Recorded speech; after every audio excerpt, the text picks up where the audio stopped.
Should we do the start our starting intro? Yeah, probably. Right.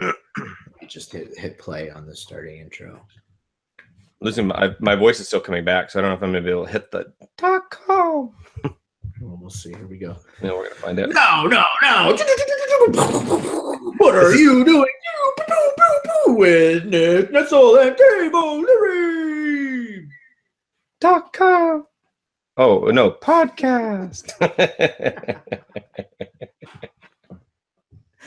Hey everybody, welcome to the podcast. Hello. We are two guys, Nick Netzel and Dave O'Leary, both starting entrepreneurs in very different ways. I'm Nick and I'm an artist. Dave there is a financial planner, financial advisor, and he's also starting his own practice in a unique way. And we are meeting once a week to discuss we found, even though we're doing incredibly different things, the act of just starting a business there's about 75% overlap probably in the things that we have to think about, even though we're doing two things that couldn't be more disparate. And we're having these conversations anyway over WhatsApp voice notes and whatnot. We figured we might as well record it as a podcast, document it for everyone, and maybe it'll be entertaining as well. Yeah, document it for us too. And for us, yeah. Well, pretty cool. Almost exclusively for us. To this point, exclusively for us. Right. But even if that's all it is, that's still pretty cool. Yeah, I think so. So Dave, I've got something to talk about. I've got some big news, and you have big news too. Should we just run through it? It's been a big time. I'm gonna preempt all this. I've got a daughter's asleep, and I may at any point have to just go fix her soother or something like that. So if I run out, I'll be right back. I'll just talk. I'll do both roles. Right, and and try to mimic my voice. Yeah, I'll be like, so what are you thinking about? Right. Okay, so I'm excited to hear your news. Come on, let's hear it. Spit it out. Oh well, I mean. So I have just signed up to have my first ever booth at a festival. There is the North Park Festival of the Arts, which is the big thing. I live in North Park, San Diego. It's a little neighborhood here. And it's a festival of the arts. They do it every year. It's the biggest event in North Park each year. And they shut down 5 or 6 city blocks. There's going to be 5 or 6 stages, hundreds of booths, I guess. I don't know. It's going to be a fairly big thing, and a lot of people come and people get drunk. It's a festival. It's a street fair, right? But it's a festival of the arts, and so I was talking to my hair cutter, which we could talk about. What do you call the guy that cuts your hair? I call him a hair cutter. I was going to say that's a little weird. But... Well, I don't know. I don't like saying that I have a stylist. Right, because you don't go to a barber and you don't want to say the stylist. Yeah, I don't go to a barber. Awesome. He would tell you he's a stylist. Right. And you just don't want to admit to that. Right, but he doesn't style my hair. He cuts my hair. There is no styling. When he's done cutting your hair, he doesn't style it. He just leaves it wet and limp. Make this shorter, and he just makes it shorter. Yeah, and then he'll put the stuff in my hair. Right. So he styles it at the end. At the end, well, yeah, but okay, man, you go to a stylist. That's good. Well, you very clearly go to a stylist. I think you're definitely 100%. I go to a barber. Dude, there's no barber that cuts that hairstyle. Yeah, they shave the part right in. Do they? Yeah. Oh no, I'm not kidding. Yeah. Really? So for the people listening on audio only, Dave's got a good kind of pompadour type looking thing. It's a good look. I'm not making fun of your hair at all, but I'm trying to describe it. No, I like my hair. It looks good. It's shaved very close on the side. And then there's a very sharp part, which apparently is shaved in. Yeah. And then it's longer, starting about a third of the way up the side. And it scoops up into a very well coiffed like folded over. Picture Look like how clean that is. I think Miley Cyrus had that haircut for a little while. Something similar, but this is like the man's version. Yeah, it's a man's haircut. The man's for sure. cut and made it female. That's true. She did. She did. Anyway, you have very nice hair, Dave. Thank you. We both do. Oh, I know. So yeah. I know. He cuts my eyebrows. He trims my ears, and does. You know what I missed from South Africa? It was amazing. No, but they would do like this sounds really weird, but they would do like a nose wax. They'd like put like a Q-tip in wax and put it up your nose and then just yank it out. Oh, really? I never had that. Where did you go? The V&A waterfront. There is a place called. It's the only place I know that did it. And it was like it called themselves a barber. Yeah, they were, but like they were. Yeah, it was just for men. The upstairs place, yeah. No, not the upstairs place. I know that place. It was downstairs, in between Woolies and like the other side, the other end. It was like in that long corridor leading up to Woolies. Okay, interesting. I've never had it. Does it like make you cry? No, because it's just real quick. It all comes out at once. Like pulling out one nose hair is way more painful than all of them at once. It's just like boom, and it's done. And then it's like clean, like a baby's bum inside your nose. It's way more painful, or it's just exactly no, the it's same not painful at all. Yeah, not painful. Really? Like it's a you feel it, but that's it. Did they warn you that they were going to do it? No, well, you'd ask for it. Like I saw, like it was a service, and they had it clearly like listed where you could see it from the chair. I was like, oh, I want that. Nostril waxing. Yeah. Nose wax, ear wax, and nose wax. So they put like on your ears to get the hairs anywhere near. I don't have a lot of ear hair, but like everybody's got nose hair. I've got a problem with earlobe hair. Earlobe hair, fuzzy, like not inside my ear, but all on the outside. Yeah, me too. And they're little individual ones.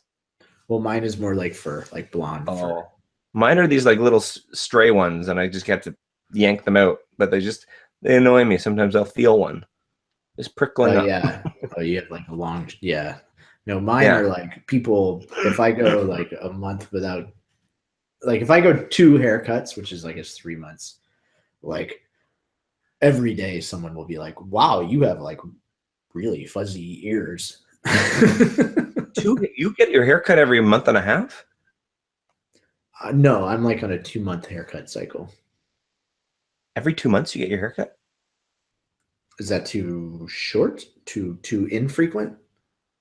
Oh, I get mine done like every 2 weeks, but I've got short hair. But you have a stylist, and I have a guy that cuts my hair. But the second week is I really only pay for it once a month because the second week is a free cleanup cut. Yeah, I need to do that. I need to go much more often. I wear a hat for like a month because my hair is too long. Yeah, but I would say I dislike how much I go. Like I don't like to admit that. Like I'm like, ugh, that's too much time to be like traveling back and forth to the barber. Prima donna. Yeah, I don't. It's fancy. It's too fancy. That shit doesn't. But at least I go to a barber and not a stylist. I don't know. Going one, you call it what you want, but what what sexual orientation is the person that cuts your hair? Oh, it's a girl, and she's straight, and she's like tattooed all over. Oh, you go to one of those places. It's like a hipster barber. Yeah. Oh, a hipster barber. Yeah. Yeah. Yeah. I don't like those places. Yeah. So I feel like we got a little sidetracked there. Yeah. A little bit. So yeah. So the guy that cuts my hair, he's like, well, yeah, this thing's coming up. You should sign a booth. And I was like, yeah, I should. But I was like still in that mode of like, yeah, I know I should. Definitely I should. But like, I'm just not gonna. But he was like, look, it's right there. It's right down the street. Like it's literally a block away. Just walk in there and say you want a booth and they'll give you a booth. I was like, you have to like seize those moments of motivation when you have them. I was like, all right, yeah. And so I went over there and I walked in, and this was actually a big deal for me. I felt very proud. I walked in and like, it was the first time I just walked up to someone and was like, hi, I'm an artist and I'd like to like display my stuff. And like, I didn't feel weird. Well, I did feel weird about it, but I was like, I didn't think about it ahead of time. Like normally if someone says like, oh, are you an artist? I kind of like hedge and like, yeah, kind of, you know, I don't know, you want to call me that. Right. You know, and just be just like, it's not modesty, it's like embarrassment, you know, or whatever it is, right? Self-deprecating.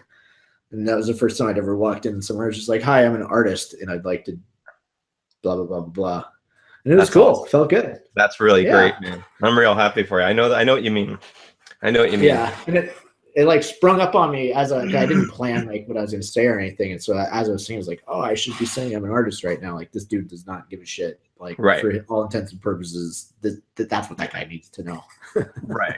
That's exactly right. He doesn't care that you're struggling with whether you're technically an artist or not. You want to both. I would have gone through that whole speech and then like for like 3 minutes, like, well, you know, I'm gonna and then he would have just like been like completely stone faced and been like, so what do you want? Do you want a booth for your art? Like, yeah. Yeah, exactly. I know what you mean.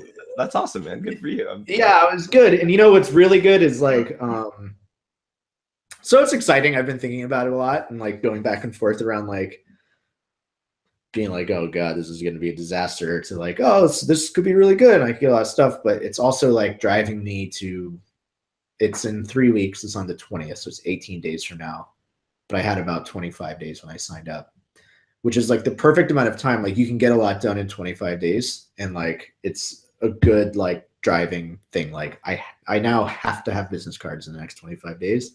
And I now have to have some merchandise printed in the next 25 days.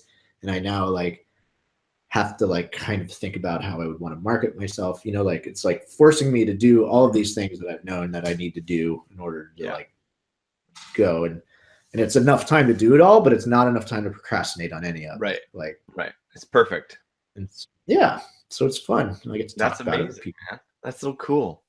We were just talking before, well, I don't know if it's included, but before your intro, that newest painting is amazing. Yeah. I'm really like it. I'm real happy with that one. Nathan's hot dog eating contest. Hot dogs Nathan eating contest. Yeah, that's even better. Hot dogs Nathan eating contest. I don't know if this is gonna work. Oh boy. Good stuff. I have to click it on my face. Yeah, that's a bunch of hot dogs. So the Love it. I want to like write a little stories about all those too, like put little blurbs in a book or something. Definitely should. But that one, that's the other idea I have that I want to do, is I'm going to get that one printed on, what are they called? Aprons, chef's aprons. Yeah. For like barbecuing, and 4th of July is coming up. And I'm going to try to like sell them specifically that, hey, it's 4th of July. Here you're going to be barbecuing. The hot dog eating contest is July 4th. So see if I could capitalize on like an actual thing that's happening like in that moment. You know, like it's July 4th, people will be searching for it. People will be like open to the stuff. Yeah, and see if I can get people to buy them. Every big event, you should be doing paintings for those and then putting them on things like, so when Super Bowl rolls around and like whatever big events are happening, you definitely just like, be anticipating them and then like be ready for them and then go sell stuff. Yeah. So this is the first trial balloon that I want to try. And I guess just for audio only people, it's giant hot dogs in a hot dog eating contest, except the hot dogs are eating, and they have like faces and mouths and arms, but the hot dogs are eating people. The people are in hot dog buns. The people are the wieners. The people are the wieners. Yeah. So like it's instead of people eating hot dogs, it's hot dogs eating people. Right. It's called instead of Nathan's hot dog eating contest, it's called Hot Dogs Nathan Eating Contest. All the people are named Nathan. You know, I do already like want a T-shirt with some of the like the hot dogs Nathan Eating Contest and the extinction, and like I would wear those. I would like that. They're great conversation pieces. Yeah, I think so. I They're need to. amazing. That's Yeah, like if you want like people to stop, like there are a lot of people, and I'm not even that type of personality really, where like I want people to like stop and notice me or like talk to me, but I would still like that. And there are a lot of people who are they're looking for that convert. They want somebody to stop them for some reason and talk to them and say, "Oh, yeah. look at that, that's hilarious," or "What is that?" You know. So these are amazing for that. Yeah, I think so. I mean, I think people that see them will like them, and like probably then a much smaller proportion would actually like want to buy one when they see it. Um, but like the logistics of it all is what it was what I'm just realizing now and like trying to think through because like boy, I spent like an hour at the printing place a couple days ago, and the options and the cost and the margins and everything, it's all very it's like overwhelming. And so like, yeah, I have 35 paintings, but like I can't print all 35 paintings on shirts and aprons and just have that because that's like $10,000 of inventory that I'm not going to want to keep, right? And so it's like, okay, now I have to decide like, shit, which ones of these would actually sell, and like what should I put them on? Is coffee mugs the thing that they should sell on, or is it just like small prints like greeting cards? And then when you start talking about shirts or bags, it's like, well, if you get this quality, it's going to cost you $15 a shirt. But if you get 50 of them, it's only $13 a shirt, except I don't think I could sell 50 of them.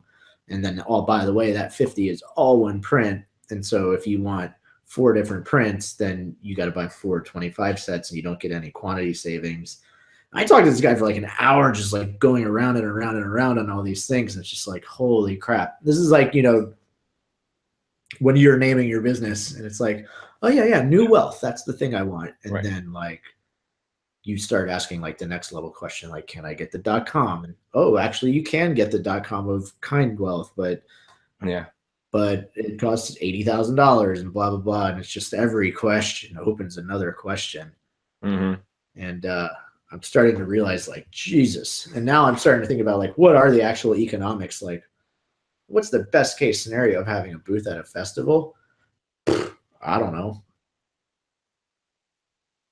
Right. In terms of like turning a profit, no, not big. Yeah. But I don't think you're doing it because like you're going to make a ton of money Right. in it, right? It's going to be an amazing Yeah. learning experience. What you care more about is just the exposure, I think. Yeah. So exactly. So here's a specific question that I'll ask you, because this is the thing I'm asking everyone I talk to now is like, I don't want to necessarily have like a huge inventory.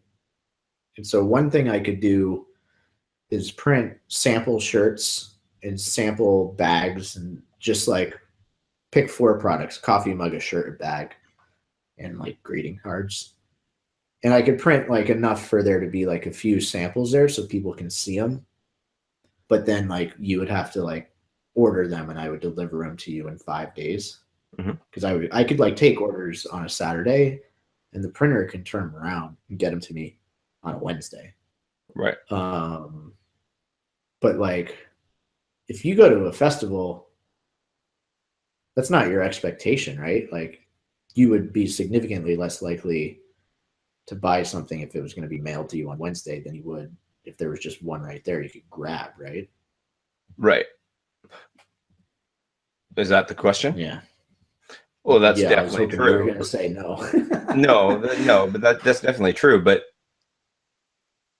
I mean, so yeah, like you're just not going to be able to like extract maximum profit from this event. Yeah. I think what you should do is set your sights lower in terms of like more a more tangible like goal you can achieve, which might be like I might use it as like some way to gauge interest in like which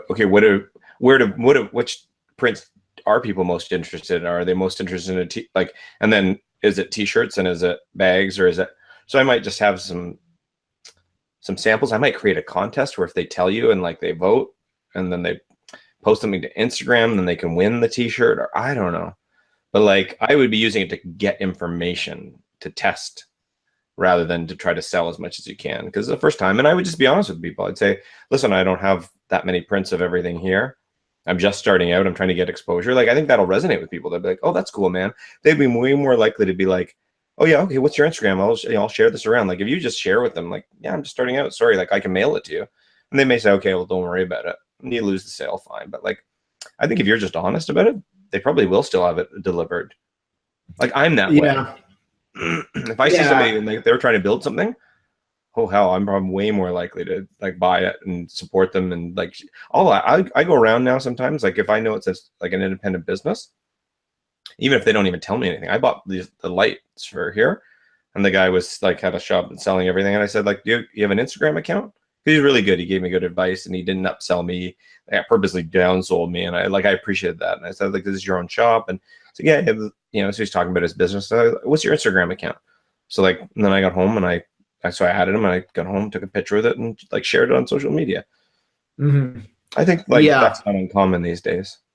Yeah, even just this exercise of the last few months trying to do this, like I have become significantly more aware of just like everyone out there that's like anyone that's like starting a business or anyone that's like out there doing anything or anyone that's doing anyone that's trying basically like anyone that's like I have like such a greater appreciation for like the amount of effort that it takes, and also just like putting yourself out there and like and also how much like positive feedback or just someone saying something nice or doing a nice thing or like encouraging you, like how big of a deal that is.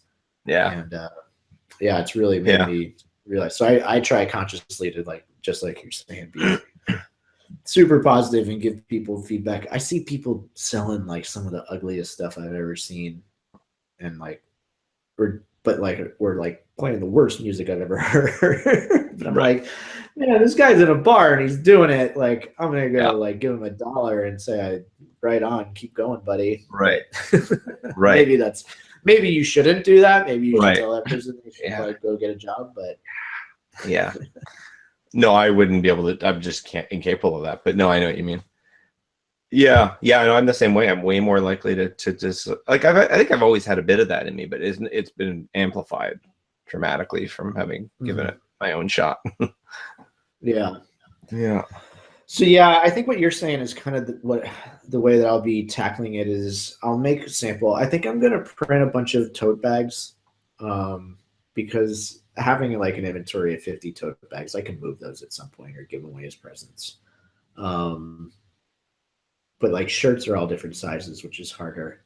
And then just kind of like use it, like you're saying, is like have some shirts there and just like, and maybe print a bunch of greeting cards, and just kind of really use it as a way to observe like what are the things that people are gravitating towards and like resonates with them and what do they like. So I know like, okay, I should probably print those 3 things on shirts or something like that. You know what? Yes, for sure. And know what I might do too is leading up to the event, especially if these T-shirts can be turned around pretty quickly. Put on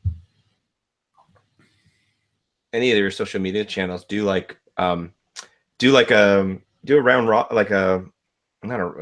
maybe a round robin or like a bracket where like they face off the different things and people have to vote, and then just tally the votes. That's a good point. Well on LinkedIn, amazing, surprisingly. Really? Yeah, like there's a woman who has like this. She had written a book, and she had 3 different covers from the designer, and she had posted it saying which cover should I choose for the book. I'm like, I keep seeing it show up in my feed like maybe once every few months because like somebody else I know ends up liking it and it just surfaces in my feed. It's got like, I don't know, 40,000 likes and like 25,000 comments. Now, I mean, maybe that just one went viral and for some strange reason, but that's a good point. Yeah, I was thinking that. I hadn't thought of like a bracket.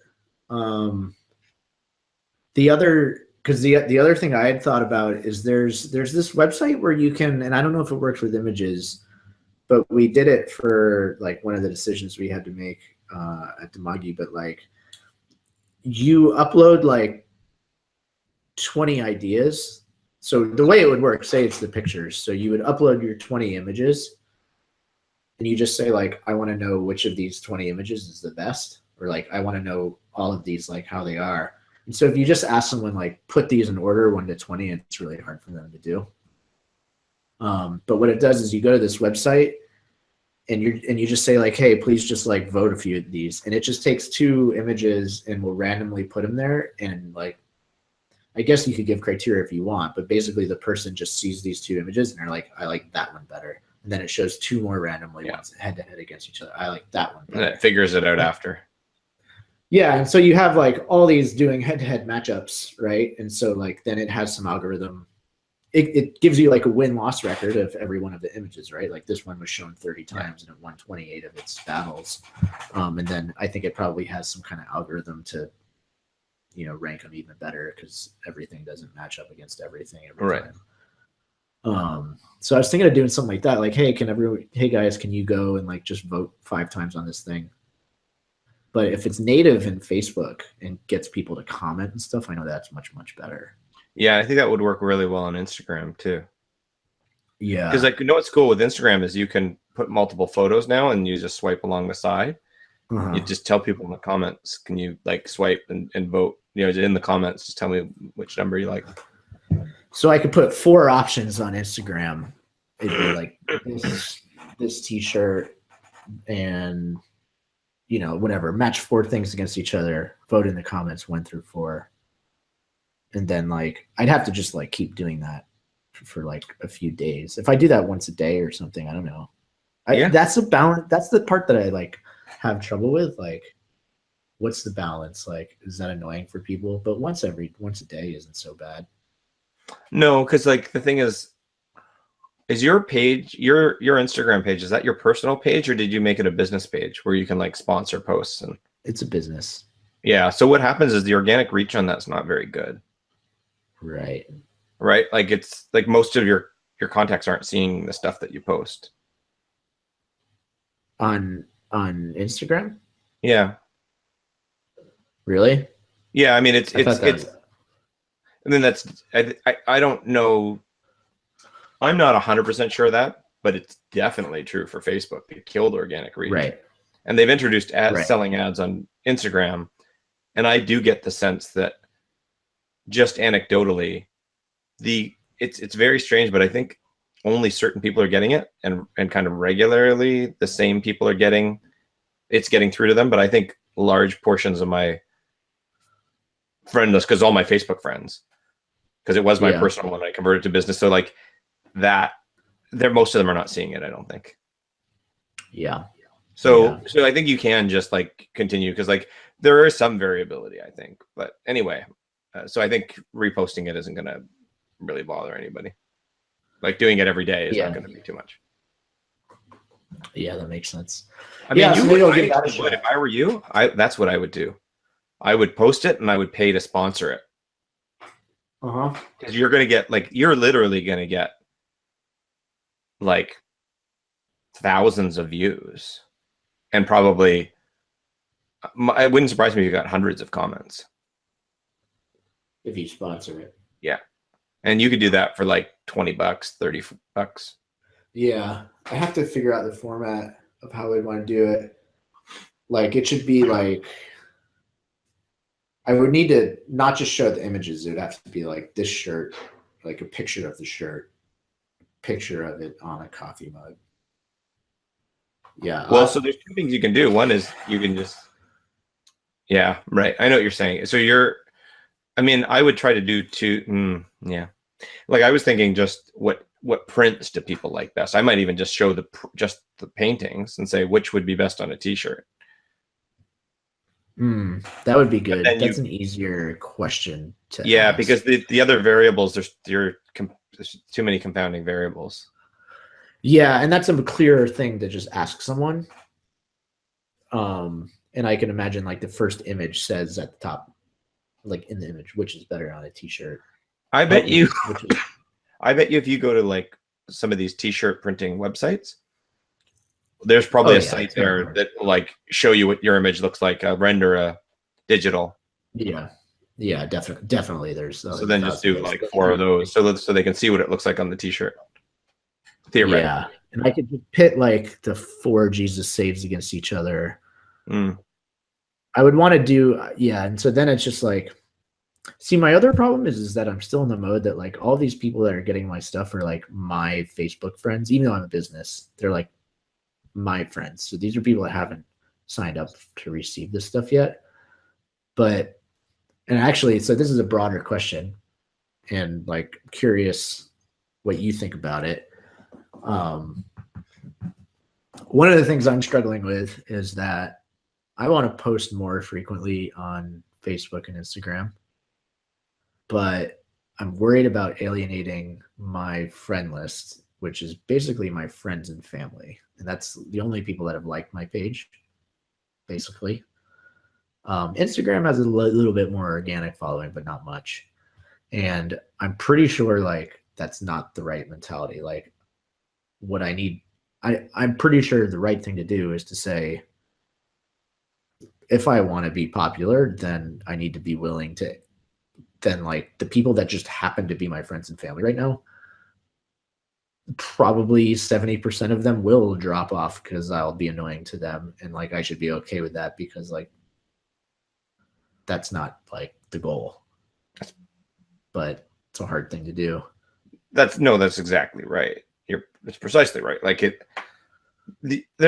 like if they don't unfollow you and you just don't post, they're only, that they're only following you.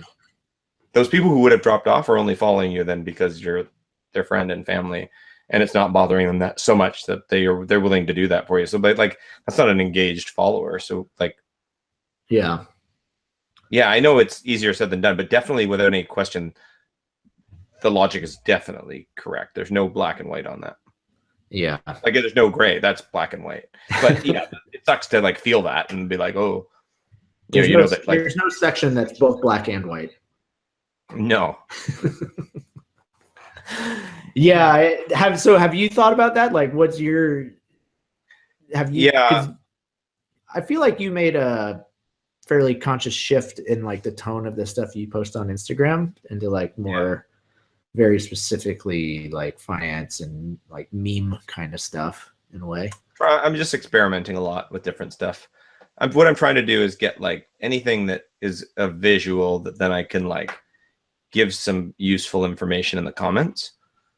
Mm-hmm. So it's enough to attract their attention, and then hopefully they read the comment. And then where I can, like this is where I really need my website set up, and I don't have my website set up.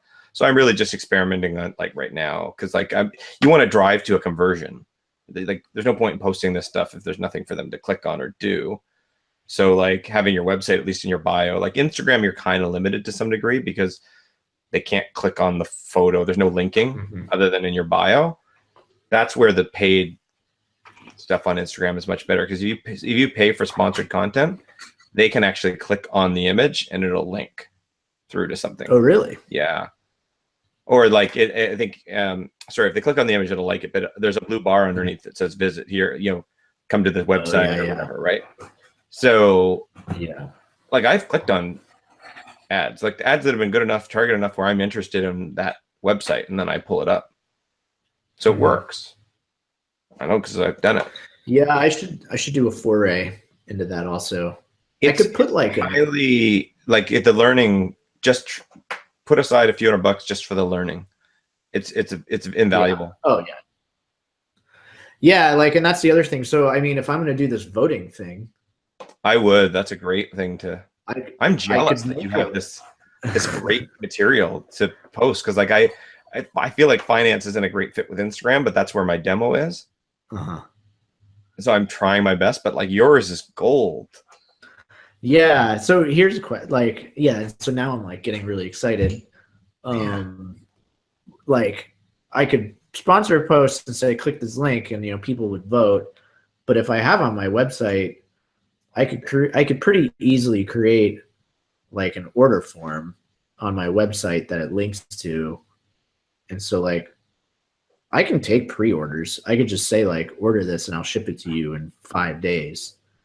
And I don't have to pre-print those. I can just like see what order comes in and then go have it printed and mail it to them pretty quickly. Right. And so like, if I'm going to sponsor a post, I could pretend like I've already made these. Right. And if someone does happen to click through and just wants one, they can purchase one right then. Right. So this is exactly what you should do. You post the 4 photos of the t-shirts. Say vote for your favorite. I'll choose the winner will receive a free t-shirt. Will receive the t-shirt they voted for. Like I'm going to pick somebody at random. Use the hashtag Nick Narsel the artist and vote. Like they've got to do those two things.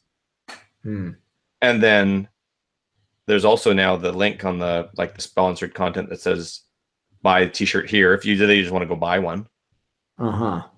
So they're voting, they're commenting on your thing. So they have they're hashtagging you, and they can go buy the t-shirt directly if they. Yeah, that's pretty good. That's pretty good. Fucking great.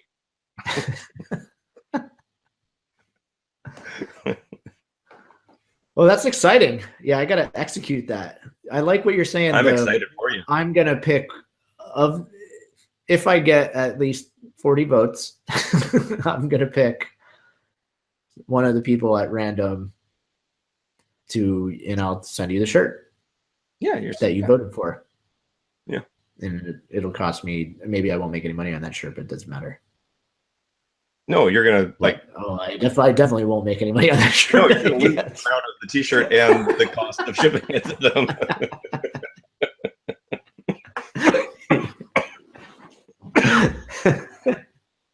I'll have to look at people's locations and make sure that no one's that I don't pick anyone that's from overseas. Right. I mean, you can do that. So the other thing is I'm going to vote and I want to win. I hope I do. What was I going to say? I'm going to give everyone I'll give everyone a number. I'll number everyone ahead of time. I'll film in the process, and then I'll randomly pick a number and match it up to the person. So there's no favoritism. Right. So one thing just a tip, you may decide to do it, but my suggestion would be because once you sponsor the content, you can then target your audience. I would resist the temptation to narrowly define that audience. Keep it as broad as possible, because that in itself is data. What you'll find out once you see the analytics after is you'll get some information about what type of people are responding, so that in future times you've got a better idea of who this is resonating with, and it may surprise you. Yeah, that's a good point. What have you done this on Instagram? Yeah, a couple times. And so what does it tell you? It tells you this many people clicked on your image and this many people, these are the types of people that commented. I'm trying to remember what level of detail. Actually, I don't know. Now that I think about it, I don't know. I've done it on Facebook, and it's pretty good at showing you the demographics of gender, age, location, and it tells you the actions they took on the post. Right. I think I've got. Let me just see, because I don't know if it's still showing here my analytics. I think so. Pretty old though. While you're looking that up, one thing I learned on the one sponsored post I did on Facebook is that I told it, what did I post? I posted, I just wanted to see who it reached. So I picked one of my posts and I just sponsored it, boosted it. And I said, I want to have 1,000 people and it would cost me $5. And where was this? I said on Facebook. Okay. And I looked at the analytics after, and I said, showed in Canada, showed in the US, and showed in South Africa, because that's where the people that know me are. And it overwhelmingly showed it to South Africans. Of the 1,000 views, it was 750 of them were shown in South Africa. You want to know why? Because they're cheaper and more likely to click it, I think, right?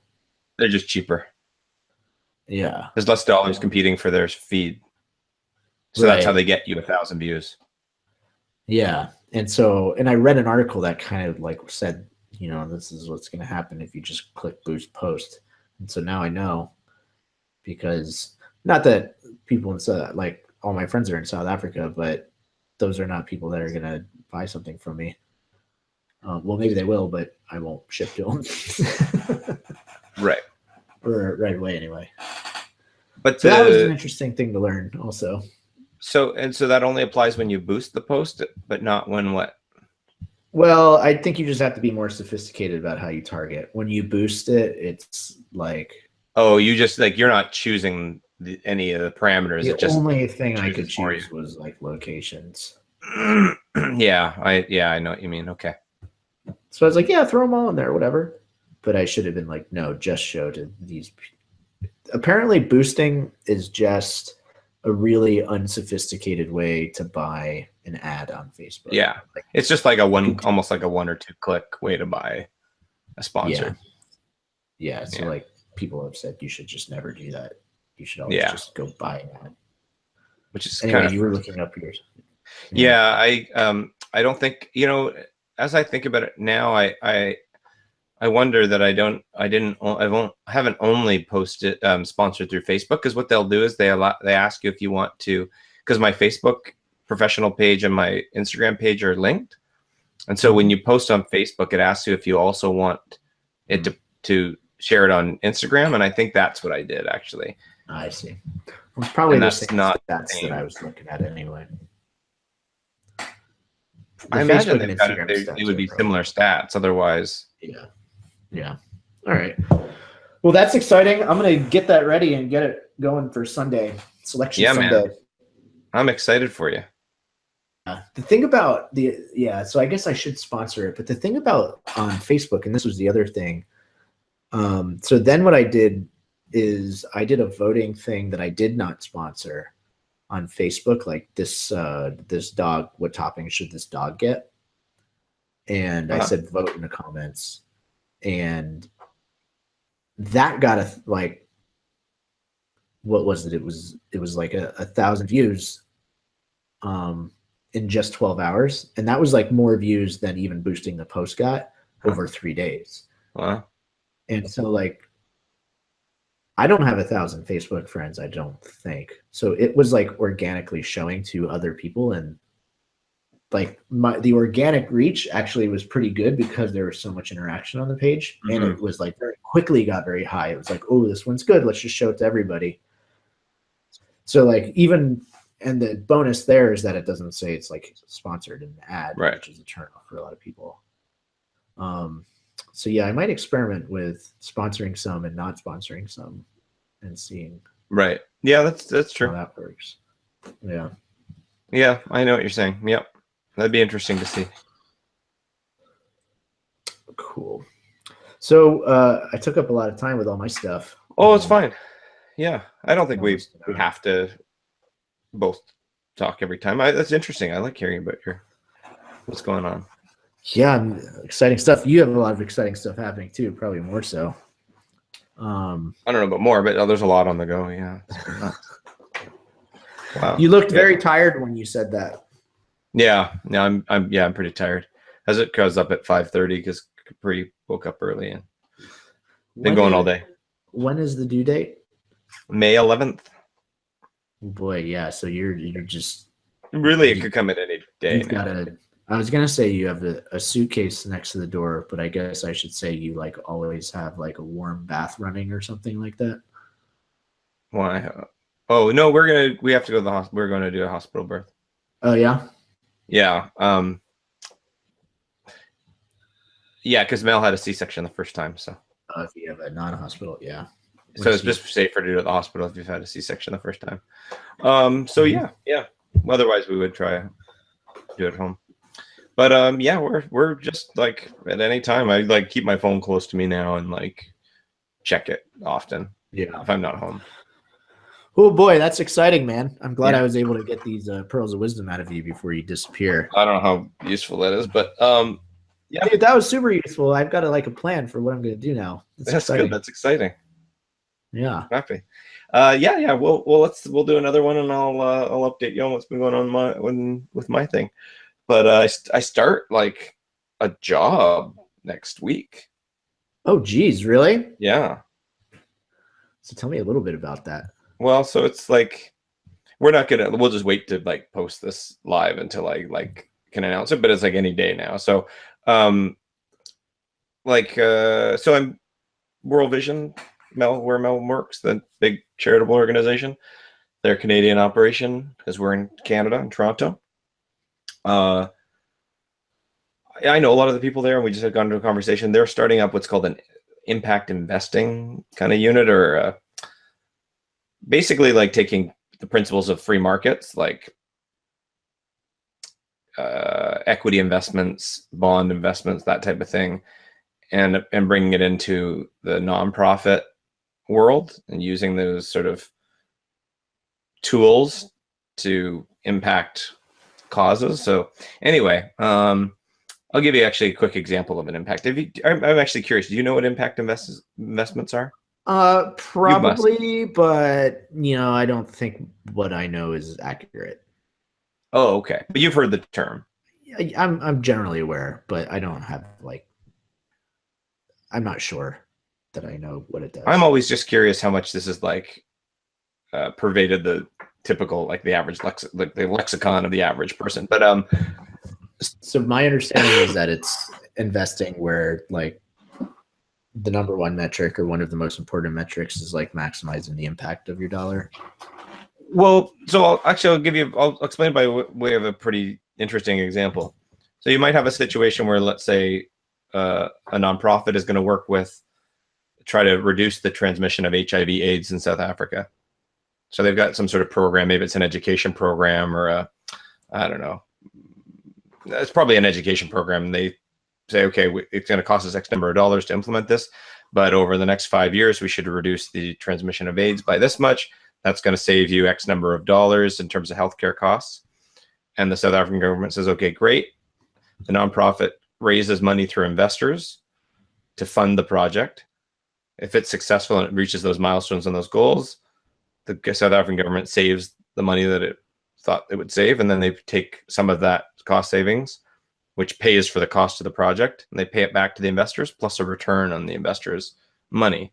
So it's like an investment. You're getting a percentage return on your investment, and it's solving a social problem. But so the South African, so wait, I give you $1,000 to go reduce transmission by 5%. And if you're able to reduce transmission by 5%, you're going to give me $1,000 plus $100 back. Yeah, it would depend. I mean, every impact investment would have a different target rate of return, and it's not guaranteed, but it's a bulk. Like they're targeting a certain rate of return because they've got estimates on what they can save in terms of costs or what they can generate. I think I missed the key. So like, is the way that it determines what I get paid back on my investment just like the metrics that we've agreed upon ahead of time, or is there like an actual financial thing where it's like, well, we gave you 1,000 and we only spent 900, so you get 100 back? No, it's so I think they can be structured in different ways. I'm certainly not an expert on it yet, so I'm actually in the process of learning a lot about it myself as I help them build it out. The reason they're bringing me on is because I have a finance background, and a lot of people in this have a nonprofit background. That's actually not 100% true, but they primarily only have nonprofit people. But no, the metrics may or may not be directly tied to the amount of money that is saved, but it's usually what they're trying to measure is the actual impact that they're making. So it might be reducing transmission of HIV/AIDS, which would then you'd have a pretty clear idea on what type of cost savings that's going to translate into. So I don't think it necessarily has to be tied to specifically like you're only going to get a return if we save this amount of money. So you mean like, well, if we reduce the HIV/AIDS transmission rate by 10%, then that means like the cost of our health system is going to like reduce by X amount of dollars. Yeah. And so therefore we don't have to hire 50 more doctors because we have so much less people with HIV. Therefore, we've saved like the salary of 50 doctors. Yeah, I mean, I don't know if is that simple, but yeah, we have far fewer people at the hospital demanding, Right. But what I'm saying is it's not well, we're running this project and we think the project is going to cost us $1 million to run, but we did it really well and it only actually ended up costing us 900,000. right. No, you're planning on spending, if you raise $1 million, you're like, we're going to spend all $1 million of that dollars, but that $1 million is going to result in some change that saves the government $20 million on like a larger scale. Right. Like That's right. Except the amount of money that they want to raise will be a function of what it costs.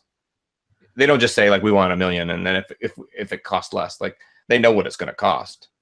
Right. They can estimate that really accurately. Yeah, that's what I'm saying. Like the point is they're not trying to like come in under their budget. They're like, this is the budget, this is what it's going to cost. Yeah. And if we're right in what we're doing, then it's going to create like a savings for us on the whole of over 20 years of this much money. So we'll pay people back money. But the government, so like, if I invest in a company, it's a pretty cut and dry thing. I give you $10,000, and then like if you have 1% more money a year from now, then it's very easy to measure. Like, well, we got 1% more money, so here's 1% more for you. But you're saying like the metric now isn't like, well, I guess it is still money, but it's harder to quantify how you've saved that money. It's saving money. It's not making money. Yeah. So you're getting into details that like I'm still going to be learning.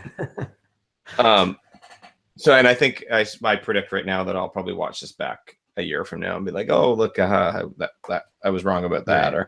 But that is the general idea, is you're tying it to some sort of impact. That impact is resulting in some sort of financial savings or gain in some capacity, and that's getting paid back to the investors who were the ones to fund it. But there's definitely uncertainty, because you may not.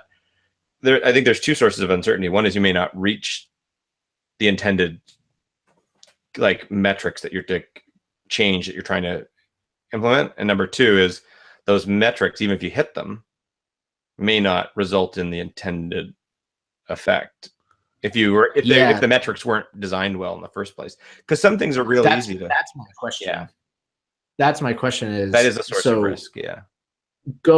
So like going into it, if you tell me like, okay, give me $1 million and I'm going to go like reduce the transmission of AIDS by 10% in South Africa, and then you do that, you're also, when I give you that $1 million, you're also saying, and I'm pretty sure if I reduce the amount of AIDS in South Africa by 10%, it's going to result in a $500 million cost savings on the South African health system. Right. And so are you saying that like, and so then they're going to say, therefore, if we reduce it by 10%, then we've saved the health system $500 million. So it's incredibly easy for us to justify giving you your $1 million back plus 5% or 3% or 2% or whatever we agreed on, because we know we've saved this much money using your money. Right. But you're saying the second part of that is like, even after you're done, because if I was the investor, I'd be like, that's great. But you're saying like, even after they're done, if they realize, oh, we were wrong on that metric to begin with, and it didn't actually make savings, am I the one that takes that risk? In this case, no. Like I think my understanding, again, you're scratching into details that I'm still learning. I think my understanding is that probably all very different, but like you, as the impact investor, you just have to hit the metrics that are set out in the contract. A secondary problem is just with impact investing is that if the metrics aren't achieving what you wanted them to because they were poorly designed, then you've made this investment, got this return, but the benefactor hasn't really gotten the benefit of what has been promised. Right. Okay. Like I use that HIV/AIDS one because it's a pretty concrete example. Some of these things are funding projects where it's a little harder to quantify things. I mean, it's going to err towards things that are more quantifiable by nature, but like, I don't know. And I'm going to struggle to come up with an example off the top of my head, but if you were going to say like, I don't know, reduce the incidence of depression or something like that, where it's harder to like get concrete data. But like, but I guess that doesn't even matter. Like if the if the government decides reducing the incidence of depression is worth $100,000 to them, that's like all that matters. No, but what you could have is like, okay, we're going to measure that by having A, B, and C metrics. And then you hit those metrics, but those A, B, and C metrics actually don't translate into reduced depression. It's just like, oh, we've done these things and they're coincidental, but they're not causative. Yeah. Causative. Yeah. But you'd still pay me back in that case, right? That's my understanding. Yeah, you still get paid. Yeah. But the point was to affect some sort of change. And you haven't really done that. Yeah. That's interesting. That is not what I thought impact investing was. So that's good to know. Well, the other thing is I think it's very loosely defined. So they're like whole like SRI investing, socially responsible investing, which is just like investing in companies that try to not be really bad. Yeah. Is kind of blends a little bit with impact investing. So I think that this is it's in its infancy. A lot of this stuff is still getting ironed out. Yeah, that's interesting. That's kind of what I thought it was you're just going to invest in like good companies or maybe even like nonprofit companies, but like Dimagi would be a good example. Like we're for profit, but we're not trying to make profit. Like our number one and number two goals are like impact. Right. And so like you could, and I thought like an impact investor would invest in Dimagi and like, we're still going to turn a profit and we'll pay dividend, but you feel better because like you're investing in a company that's doing good work versus the term for like Dimagi would probably be like we're social enterprise. Social enterprise, yeah. Yeah, but I thought like impact investing meant investing in social enterprises. Oh no, I mean I think loosely it might be. You might be able to use that term, but that's That's very interesting. So like, yes.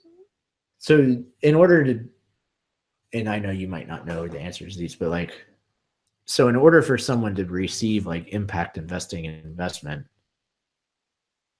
they need to just on their own right have like money to pay you if it works. Cause like the thing you're investing in isn't necessarily, I guess that's weird. Like the government could decide that like this thing isn't going to save the health system any money, but we're still willing to pay to do it because it's like a good. Yeah, right. They might have money that they were planning on spending anyway, and this is going to do it more efficiently, or this is a problem they need to solve. Yeah. Yeah.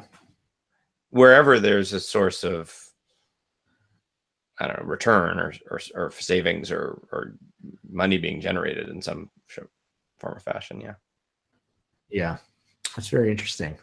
Yeah, it's neat. So my interest in this and building this out is to learn about the space and to build my expertise because I want to offer that to clients of Kind Wealth, like be able to be aware and know what, like, so those people who want to, because like Kind Wealth is about helping people manage their money in a way that matches their values. So like, hey, I don't have money to donate, but yeah, do I want some of my investments to go towards impact investing? Sure, yeah. And by the way, maybe you'll earn 6, 7, 8% return.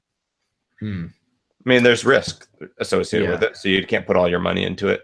But yeah, that's interesting because now you're like evaluating your company. You're like evaluating the investment, not on like their ability to create money. You're like, do I think this organization is going to be able to like hit these metrics we've agreed on? And you're going to like, if you're a very sophisticated investor, the same way you would like go look at a company's books and like look into their CEO and see how they're operating.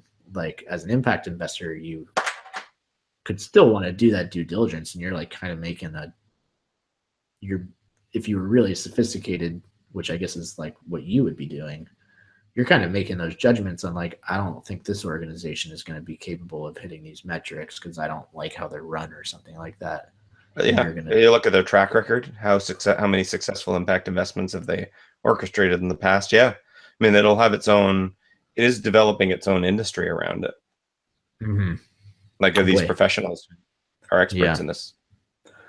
Well, that's interesting. And then it gets into the whole, and then it's like, and gets into the whole gaming the metrics thing, which will happen no matter what everywhere. but that's a different It story. happens in business. I mean, it happens Yeah. everywhere. No, yeah, I know. Yeah.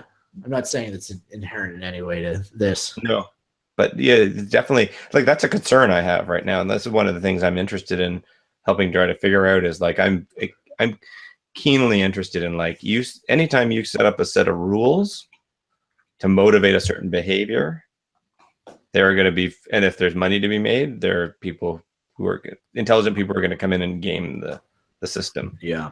So you have to be very like I'm fascinated by the unintended consequences of man-made rules that are like intended to create one behavior and result in another. Mm-hmm. Yeah, it's very interesting. Yeah. I mean, that's a problem even when there's, I mean, right now that happens everywhere also. It's just part of the thing. Whatever metrics you set up, people are going to start managing to those metrics. I'll tell you one quick analogy because it's hopefully I'll do it quickly. I've done an article on this, and this is like a bee I've had in my bonnet for a while. But hedge funds typically, mutual funds always charge like usually a percentage fee. So percentage of the assets you have invested, they charge as a fee, maybe 2% a year. Let's call it 2%. Hedge funds came around and they said, we're smarter, we're better. All the smartest people who are running hedge funds, it's all like institutional money. And they said, because we're better and we're smarter, we're going to charge a performance fee. So you pay 2% flat, the same kind of what you're paying for mutual funds. And then on top of that, any performance over and above what some benchmark does, we're going to take 20% of the outperformance. So 1/5 of anything above the benchmark. Wow. And that's going to align our interests, right? Because you want the fund to do well, and we're going to want it to do well because we'll make even more money if it does well. And everyone goes, yeah, what a great idea. Sure. Right. Sure. Right. But the thing is, what you find is these things are terrible because they're just like an excuse to just extract more money from their investors. Because what happens is the payoff is asymmetric. You get your 2% no matter how badly the fund does, and if it does amazing, you just get an extra 20% of whatever the outperformance is. And so you essentially have this like free call option, which is, heads I win, tails you lose. Like, great. There's no scenario where I'm out of money. Yeah. So you just like you're incentivized to take a lot of risk with money that's not yours. It's other people's money. That's the thing. Because there's no reason to not just swing for a home run on every single pitch, because even if you strike out, you're getting 2%. Right. Yeah. Yeah. And then people would say, yeah, but if your performance is bad, then nobody else is going to want to invest in the future. And so, which is a credible argument. But what they then do is they close down the fund and they start a new one. So it has the track record's gone from the old one, and now you've just got a new one that doesn't have a track record. Yeah, and people will buy it because like they're excited about the prospects of this new. You can put a good marketing story around it. That's what they do. Yeah, you'd have to say you don't. If you lose money, then you don't get any money, and then. Yeah. So what they have is like fulcrum fee, which is like you can actually lose the 2%. Yeah. If it's down, but even that's not perfect because like there's all sorts of unintended. Like I won't go into all the details, but there's all sorts of scenarios. If this happens, then like think about the scenario just quickly. If you do amazing in the first 2 months of the year, markets like you get your calls right. You took really aggressive bets. They did really well. Now for the rest of the year, you're like above your bench. Like you're already like well above your benchmark. Maybe you just say, "Whoa, I'm gonna just sit. I'm just gonna take all the risk off the table now and just like sit on this gain the whole rest of the year because why would I risk losing it?" Yeah, you just shut it down. Put it all in a money market account. Right. So like, there's all sorts of these. Mm-hmm. So I think they're a terrible system. Like the whole idea is ridiculous. Mm-hmm. So what I typically argue is like, if you want to align incentives, number one, like why do they need to get paid? Aren't they getting paid to do that in the first place? That's what their salary is for. Like they're getting paid. That's their job, is to just do good with your money, like to invest it. And number two, if they want to align their incentives, invest in the same thing that you're selling to everybody else. Just you put your own money in the same fund. Yeah. Like if your money is on the line too, like a sizable amount of your own money, and if you believe that you're a good investor, why wouldn't you? Mm-hmm. Like that's what you're outselling to everybody else. Hey, I know what I'm doing. I'm really good at this. This is how you should invest. Why wouldn't you have your own money in it? That's Anyway. cool, man. That's such a good like, and then it just makes your story make so much sense. Like you tell that story, and then it's like, and then when you think about, okay, well, what is kind wealth? It's like you're just cutting all that bullshit out. You're like, I don't want to do that. What I want to do is just help you like figure out how to spend your money well. I'm not making more if you make more. Like I'm on your side, and like I'm not doing any of this shady stuff. I'm a guy that's on your side that's like going to help you plan out how to do this and how to help steer you away from all of these shady practices. Yeah, man. Really, that's I get a lot of satisfaction from it because like I know what games you're playing, and I'm like gonna expose them. I'm gonna do my best. I don't have a loud enough voice, right? To like I can only affect the people who are listening to me, but I'll take it. That's cool, man. You've got a really good, strong, consistent voice about it. It might not be very loud right now, but like I've seen a lot of what you've published over the years, and I think it will resonate with people. Like it's very genuine and it's very true. That's like when you tell those stories like that, like it's just obvious, right? Like, Yeah. And I think it also like intuitively resonates with most people. I think most people like think that people like even people that are heavily invested in the stock market and are heavily thinking about all that stuff, like I think even all those people would probably in the back of their mind are like, these guys are definitely doing shady stuff. Like it just happened, like I think everyone understands like intuitively there's like a lot of shady stuff that happens in finance, and so There's like, a healthy level of skepticism that's growing, and so it doesn't take much. Yeah. And so when someone like you comes along, it's like talking like all kinds of sense and also like obviously genuine about it. Like I think that'll really attract people. I hope so. I mean, it has in the limited amount that I've already, dealt with clients. It has, yeah. So I hope it continues. Hey, I'll just show you something quick. Look what I got. My first piece of mail. Nice. Too kind. Well, Yeah.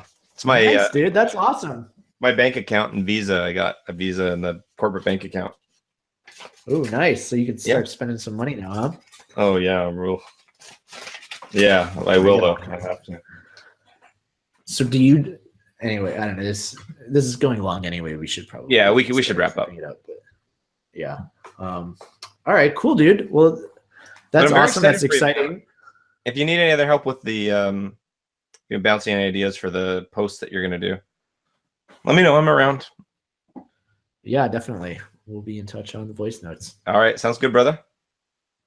All right, man. Hold on. Let me see you on the flip side.